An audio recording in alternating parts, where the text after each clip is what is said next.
વાળીનાથ ધામ ખાતે પ્રાણ પ્રતિષ્ઠા મહોત્સવ ચાલી રહ્યો છે, જેમાં વડાપ્રધાન નરેન્દ્ર મોદી પણ હાજરી આપવાના છે। આ કાર્યક્રમને લઈને આપણી સાથે સંતો મહંતો અને આ જગ્યાના જે કરતા ધરતા પણ કહેવાય છે તેઓ પણ આપણી સાથે જોડાયા છે। તેમની સાથે વાત કરીશું આ જગ્યાનું મહત્વ વિશે, આયોજન વિશે અને આ વાળીનાથ ધામ વિશે। બાપુ, શું કહેશો આ એક સ્વપ્ન બળદેવગીરી બાપુનું જે અહીંયા સાકાર થઈ રહ્યું? શ્રી વાળીનાથ અખાડા મંદિર તરફથી સ્વામી શ્રી દશરથગીરી મહારાજ, હવે અમારા ગુરુ મહારાજ જે હતા બળદેવગીરી બાપુ જે બ્રહ્મલીન થઈ ગયા, એ 10 વર્ષના હતા અને ગાદીએ બેઠા હતા અને બ્રહ્મલીન 100 વર્ષ એમને પૂરા કર્યા। એમનું ભજન, એમનું તપ અને એમની માળા, એનાથી આ પૂરેપૂરી જગ્યા અને સમાજમાં પણ ભગવાન જેવા માને છે। તો એ નિમિત્તે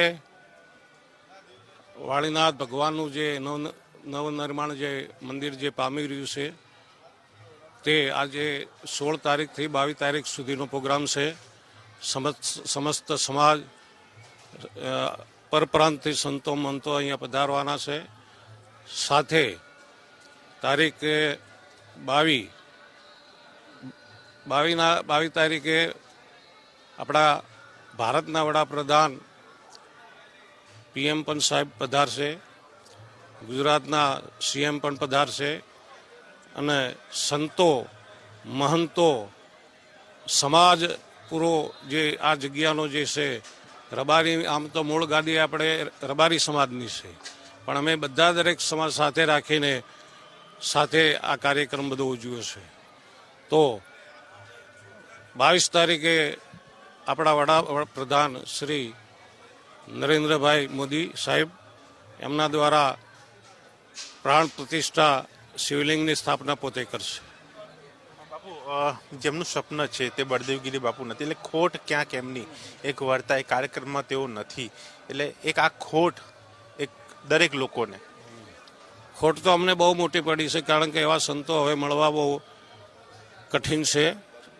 કારણ કે એવા સંતો અમને હવે આ સમાજમાં ન મળી શકે। એમને બહુ ભજન કર્યા છે, બહુ મજૂરી કરીને આ જગ્યાનો વિકસિત કરી છે। એવા અમારા કોઠારી મહારાજ જે ગોવિંદગીરી બાપુ હતા, એમને તો બહુ મજૂરી કરી છે, બહુ મજૂરી કરીને એક રૂપિયો ભેગો કરીને આ સંસ્થા ઊભી કરી છે।